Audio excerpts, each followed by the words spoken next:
أم حسبتم أن تدخلوا الجنة ولما يأتكم مثل الذين خلوا من قبلكم مستهم البأساء والضراء وزلزلوا حتى يقول الرسول والذين آمنوا معه متى نصر الله ألا إن نصر الله قريب يسألونك ماذا ينفقون قل ما أنفقتم من خير فللوالدين والأقربين واليتامى والمساكين وابن السبيل وما تفعلوا من خير فإن الله به عليم।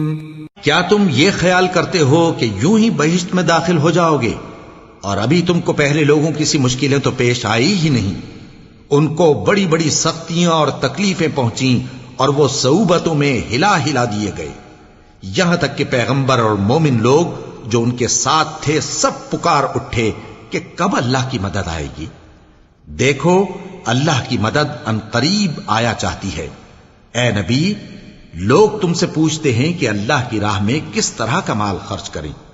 कह दो कि जो चाहो खर्च करो, लेकिन जो माल खर्च करना चाहो वो दर्जा बदर्जा अहले इस्तेहकाक यानी माँ बाप को और करीब के रिश्तेदारों को और यतीमों को और मोहताजों को और मुसाफिरों को सबको दो, और जो भलाई तुम करोगे अल्लाह उसको जानता है।